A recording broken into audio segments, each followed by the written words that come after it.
Muchas gracias a Ignacio y a Francisco. Y para terminar con este panel, ahora de la mañana, tenemos a Andrés Díez Herrero, que es doctor en Ciencias Geológicas y profesor de investigación del Instituto Geominero de España y del CSIC.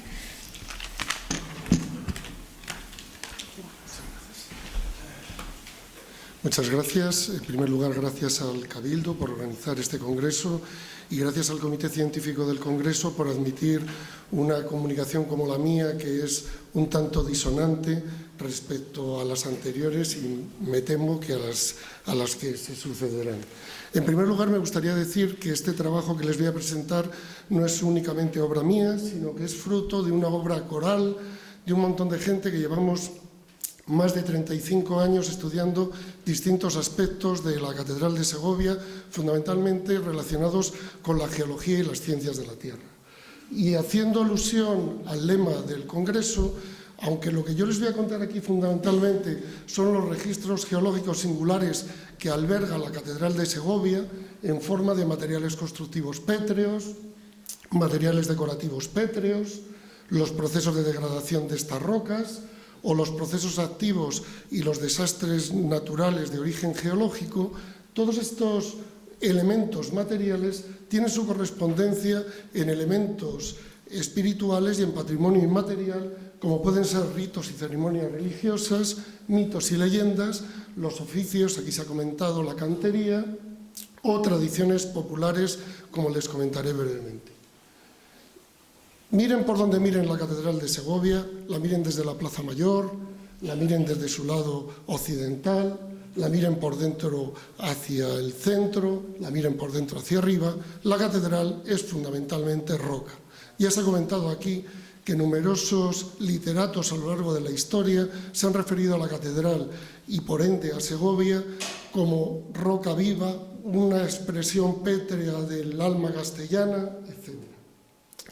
Pero si preguntásemos a cualquier guía turístico de Segovia o de la catedral de qué roca está hecha la catedral, entre la clasificación de todas las rocas, probablemente nos diría que la catedral está hecha de caliza. Alguien un poco más avezado, como don Antonio, nos ha dicho que la portada de la entrada de San Frutos está hecha de granito. Y también se ha comentado aquí en varias de las comunicaciones que hay mármol dentro. Pero si yo les dijera a ustedes que caliza es lo que menos tiene la Catedral de Segovia, porque la Catedral de Segovia está hecha fundamentalmente de dolomía. La dolomía es una roca sedimentaria carbonática parecida a la caliza, pero en lugar de ser carbonato de calcio, es carbonato de calcio y magnesio. Y eso implica una serie de cuestiones en cuanto a su peso, densidad, erodabilidad, etc. Pero es que además no hay un único tipo de granito. Dentro de la catedral y en las capillas hay hasta 4 tipos diferentes de granitoides. Igual que hay caliza y dolomía, hay muchas otras rocas sedimentarias. Hay mucha arenisca, hay conglomerados, hay alabastro, incluso hay carbón, variedad lignito, variedad gema, azabache. Y por supuesto hay más rocas metamórficas además del mármol. Hay gneiss, hay pizarra y hay serpentinas.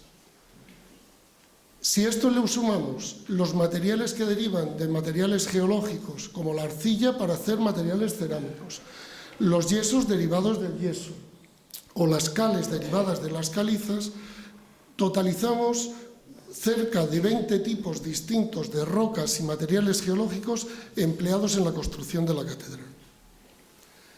Aquí tienen algunas de ellas, las más conocidas: el granito, la caliza, esto es rosa sepúlveda del suelo puesto hace poco en el claustro de la catedral, o los mármoles del altar del trascoro, que ya se ha comentado, traído desde Río Frío. Pero además, como les decía, hay otros granitoides, hay granodioritas, hay dioritas y hay leucogranitos de diferentes yacimientos y explotaciones. Hay areniscas dolomíticas, hay conglomerados de los cantos del aluvial del río Eresma, formando el Borrillo, hay gneiss glandular y, por supuesto, hay pizarra, en algunas capillas y en algunos techados. Pero además hay sobre todo dolomía, hay alabastro, hay mármol brechoide y hay migmatitas, esas rocas metamórficas de alto grado. Y como les decía, hay yeso, escayola, estucos, por supuesto tejas, ladrillos, que son materiales derivados de materiales geológicos. ¿Y de dónde venía todo ese material? Aquí tienen una simplificación del mapa geológico alrededor de la catedral, alrededor de Segovia. No había que irse muy lejos para suministrarse de muchos de esos materiales, porque el granito lo tenemos en los afloramientos de la propia Segovia capital, barrios del Salvador, barrios de Santa Eulalia, todos los afloramientos de Cigüeñuela y la Lastrilla o los afloramientos de Torrecaballeros. Y de ahí nos consta por los libros de fábrica y en los libros de cuentas que traían granito de Cigüeñuela. Las dolomías, calizas, areniscas dolomíticas y dolomías porosas venían de los afloramientos de los materiales cretácicos que rodean Segovia, sobre todo del Parral, de Zamarramala, de Bernuy, de Valseca y de Madrona. Y por último, esos materiales para los revocos, para las cales y para los yesos venían de las areneras de arenas silíceas de Ontoria o de las caleras de Madrona, del arroyo Matamujeres entre Madrona y Ontoria. Pues bien, esta traída de materiales en cantidad ingente hacia la catedral llamó tanto la atención de los segovianos que hasta se crearon leyendas, mitos y tradiciones en torno a cómo la catedral demandaba materiales de sitios lejanos. Y así surge la leyenda de Juan Guas y el carro del diablo, en la que Juan Guas, dice la leyenda, que hizo un pacto con el diablo para que le suministrara materiales a la velocidad que los necesitaba, y al incumplir Juan Guas su parte del pacto, el diablo transformó uno de los carros que transportaba granito desde Rascafría en roca. Aquí ven el carro del diablo en la ladera hacia el Valle de Lozoya del puerto del Reventón. Pero estos materiales no están puestos en la catedral de forma aleatoria, ya se ha dicho aquí. Están muy pensados para los elementos arquitectónicos en los que se iban a emplear. De tal manera que todos los muros y contrafuertes, toda la cimentación, los pilares, las basas y los arbotantes, que tienen que tener mucha capacidad portante, son los que están hechos de las dolomías arenosas y las areniscas dolomíticas, que tienen mucha capacidad portante y aunque tienen mucho peso, aguantan mucha carga. Sin embargo, los elementos más esbeltos, como pueden ser los pináculos, los escudos o las lápidas, se hacen de materiales que sean más fáciles de trabajar y que sean más ligeros, como las dolomías porosas o, en este caso, mármol. De tal manera que elementos tan singulares como el que ya se ha comentado aquí de la puerta de la entrada de San Frutos tienen dolomías en los muros laterales y en los contrafuertes y granitoides dentro de lo que es la portada. Pero dentro de la portada, y si nos centramos en la escultura de San Frutos, el propio San Frutos está hecho el cuerpo y la túnica de monzo granito, mientras que la cabeza, la barba y las manos, que requieren un trabajo de escultura más fino, están hechos de dolomías porosas. Y un elemento singular, construido con piedra y probablemente con materiales cerámicos, es el famoso pavimento del que ya se ha hablado aquí. Pavimento que se instaló en el año 1790-91, después del informe que ya ha comentado don Antonio Ruiz, que se encargó a la Real Academia de San Fernando de Bellas Artes. En este informe no se dice de dónde vino la piedra, y por lo tanto estamos analizando de unos meses a esta parte la procedencia de esos tres materiales que forman el pavimento del interior de la catedral. Como ven, son tres tipos de materiales, uno de color beige, uno de color rojo y uno de color oscuro, casi negro. Este material rojo, gracias a un fragmento que nos ha facilitado el personal de la catedral, hemos podido analizarlo con difracción de rayos X, y hemos hecho Raman confirmando que se trata de dolomita y por lo tanto el material rojo es una dolomía. ¿Qué dolomía hay en el entorno de la ciudad que pudieran traer? Pues nuevamente, como ya se ha citado aquí varias veces, hay que recurrir a los muestrarios de mármoles del Palacio Real de Madrid. Carlos III, para construir el Palacio Real de Madrid, encarga que se hagan unos mostrarios de mármoles que recientemente han estado expuestos en la Galería de Colecciones Reales en una exposición que se titulaba Su Majestad escoja, y en uno de estos 8 muestrarios de mármoles, fíjense en esta pieza que está aquí en esta esquina, que en el listado de pieza y procedencia corresponde a de Espirdo, de Segovia, distante 16 leguas de la capital y muy abundante. La dolomía del pavimento del interior de la catedral de color rojo probablemente sea dolomía de la formación, dolomías tableadas de Caballar de Espirdo. Pero además de materiales constructivos, hay materiales decorativos. Hay rocas ornamentales como el mármol, el alabastro, el azabache. Hay minerales como el cuarzo para hacer las vidrieras, el vidrio imitando zafiros, el vidrio imitando rubíes. Y por supuesto hay metales y aleaciones: oro, plata, bronce, cobre. Y nuevamente, gracias don Antonio por adelantarlo, un elemento que llama la atención en estos materiales decorativos dentro de la catedral es el retablo del altar mayor. Este retablo, del que ya se ha hablado aquí, se hizo gracias a un muestrario de mármoles que mandaron a hacer expresamente y que se conserva en el archivo de la catedral. En este muestrario de mármoles hay muchos de los que están finalmente puestos, otros no se seleccionaron, pero quiero llamar su atención sobre este mármol de color pardo rojizo que está justo debajo del sagrario. Ese mármol, que si se fijan tiene una serie de elementos de color blanco, aquí lo tienen, estos elementos de color blanco, que ahora les hablaré de ellos, procede de Córdoba. En concreto, procede de unas canteras que están al noroeste de Córdoba, que es una sucesión de mármoles y calizas del Cámbrico. Aquí ven en el campo de dónde procede ese mármol que soporta el sagrario del altar mayor. Y los fósiles que contiene esas cosas blancas que se veían son arqueociatos, unos animales muy primitivos, parecidos a las esponjas actuales y que están extinguidos y que tienen la friolera de 540 millones de años. Por lo tanto, lo más antiguo de la catedral no es el claustro de Juan Guas que se trajeron de la catedral primitiva. Lo más antiguo que hay en la catedral lo tenemos debajo del sagrario del altar mayor. Pero claro, todos estos materiales que les estoy comentando han pasado 500 años expuestos a la intemperie. Y en esos 500 años el clima de nuestro planeta y el clima en Segovia han cambiado mucho. De tal manera que tanto la catedral antigua como la catedral nueva y sus rocas han pasado por una enorme variedad de climas. Han pasado el periodo cálido medieval, han pasado la transición del periodo cálido medieval a la pequeña edad de hielo, han aguantado toda la pequeña edad de hielo, con sus mínimos de frío del periodo Maunder, y por supuesto están aguantando el calentamiento actual.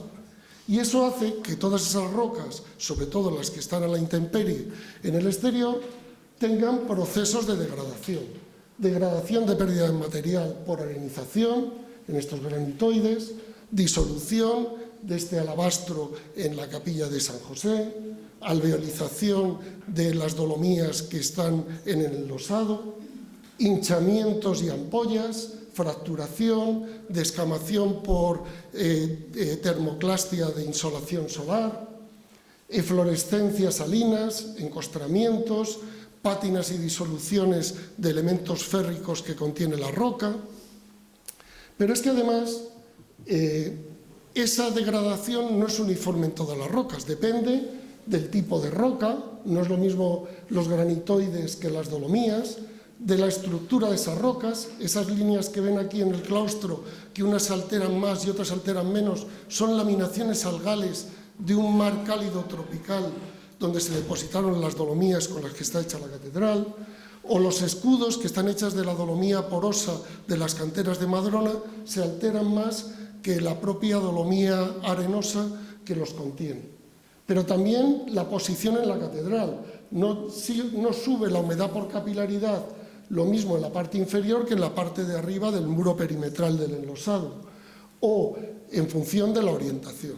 Porque nuestra catedral, como casi todas las iglesias cristianas, está orientada este-oeste, de tal manera que el viento predominante en Segovia, que procede del oeste y del suroeste, solo incide fundamentalmente en los pies y en la parte de la panda del claustro, no incide en la girola que da hacia la Plaza Mayor.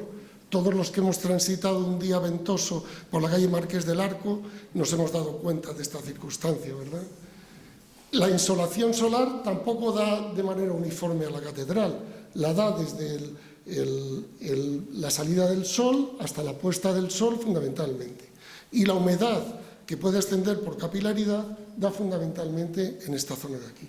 De tal manera que si observan la catedral pueden ver una erosión diferencial. Una vez visto esto, les voy a hablar de los procesos geológicos activos que ha sufrido la catedral en estos 500 años. Porque aunque Segovia está en la parte con menor sismicidad instrumental reciente, eso no evita que terremotos que ocurren lejos de Segovia afecten a la ciudad de Segovia. En el año 1755, en concreto el día 1 de noviembre, Día de Todos los Santos, a las 9 de la mañana tuvo lugar un terremoto en el Atlántico de una magnitud calculada en torno a 8,4, que produjo un tsunami inmenso que solo en Cádiz mató a 1000 personas. Este terremoto, conocido como terremoto de Lisboa, porque destruyó gran parte de la ciudad de Lisboa y luego se reconstruyó a partir del evento, destruyó gran parte de las iglesias y catedrales de toda la fachada atlántica de la península ibérica. Sin embargo, en Segovia ese efecto se atenuó con la distancia. Pero claro, como la ciudad de Segovia está colocada geológicamente sobre una sucesión de arenas, areniscas dolomíticas, dolomías y dolomías porosas, Segovia funcionó como si fuera un flan amplificando las ondas del terremoto de Lisboa. De tal manera que esa llegada del tren de ondas lo que produjo es en los muros paralelos al tren de ondas fracturas en aspa y en los muros perpendiculares fracturas horizontales. Esto en nuestra catedral se plasmó sobre todo en los pies de la catedral, que está sobre un relleno que rellenaba la antigua aljama hebrea, en fracturas en aspa en las bóvedas y en los muros de la nave de los evangelios y también de la nave de la epístola y las capillas. De tal manera que si ustedes se fijan con detenimiento en la capilla de la Concepción, la nave de los evangelios y la bóveda de la nave central, podrán ver perfectamente esas fracturas en aspa. Igual en la otra, en la nave de la epístola y en la capilla de San Blas.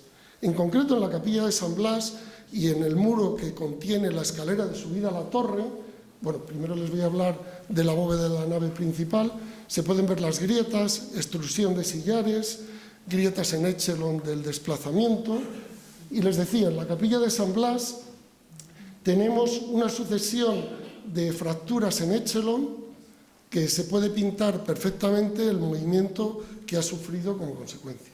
Tan preocupados estaban en el año 2013, cuando se hizo la reparación de la cubierta, como ahora les comentaré, que instalaron fisurómetros, y aquí tienen los 70.000 datos horarios del movimiento de estas grietas entre el año 2014 y 2018 en relación con la temperatura y los pequeños sismos lejanos que hubo y que afectaron a Segovia. Y ya para terminar, porque me voy a pasar del tiempo, esto mismo que hemos hecho para la catedral de detectar las grietas y cómo se produjo el movimiento, lo hemos hecho con todas las iglesias románicas de la ciudad y nos ha permitido saber cómo fue el movimiento del terremoto de Lisboa en Segovia. Porque lo más curioso que produjo en la catedral el terremoto de Lisboa no son esas grietas, que como les digo son comunes a las iglesias románicas. Fue que la cubierta de madera con las cerchas de la nave principal remó 15 grados hacia el este como consecuencia del terremoto.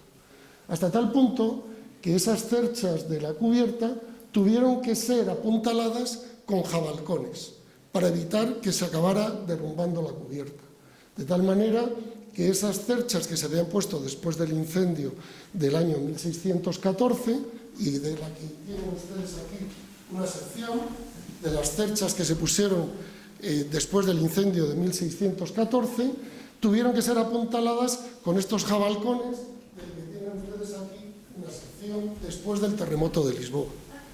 Nosotros hemos estudiado mediante dendrocronología, con el permiso del Cabildo, la secuencia de anillos tanto de las cerchas como de los jabalcones. Y aprovechando la secuencia que tenemos de la anchura de los anillos de los pinos de Balsaín en la Sierra de Guadarrama, hemos podido datar la cronología de las cerchas y de los jabalcones y determinar en ellas no solo el incendio de 1614 y el terremoto de Lisboa, sino una riada ocurrida en 1540 y de la que da noticia tanto Colmenares como Ruy de Castro y que quedó grabada en un pino de Balsaín en una herida en la secuencia de anillos. De tal manera que la catedral, sin querer, contiene hasta riadas que ocurrieron en los montes de Balsaín. Esto lo hemos expresado gracias al patrocinio de la catedral y en la torre, en la casa del campanario, tienen paneles explicando todo esto. Y ya para terminar, de verdad, decir que todo esto ha tenido repercusión hasta en ritos y ceremonias religiosas. Una semana después del terremoto de Lisboa y como acto de acción de gracias del Cabildo a Dios, a la Virgen de la Fuencisla y a San Frutos, porque no muriera nadie en la ciudad en el terremoto, este que ven aquí es el acta del Cabildo Ordinario del 5 de noviembre de 1755. Y en él se dice que para dar gracias a Dios, el día de Todos los Santos se expondrá el Santísimo Sacramento, se omitirá el ofertorio, no se dispensará la comunión, se realizará una salida a la sacristía de modo que se hacía en la octava del Corpus y se acompañará el Cabildo a la preste hasta la capilla del Sagrario.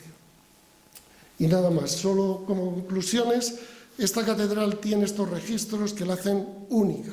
No hay ninguna otra catedral, no solo española, sino en el mundo, que tenga todo este contenido de información geológica. Y esta información adecuadamente gestionada por los gestores culturales puede ser un recurso cultural, turístico e incluso económico. Hay catedrales en Europa que tienen secuencias así, que venden merchandising específico de los desastres que han afectado a esas catedrales. Y por último, que decirles que esto no es un trabajo concluido, que seguimos estudiándolo y vamos a ver si conseguimos saber de dónde trajeron las baldosas negras y las baldosas de color beige. Muchas gracias por su atención.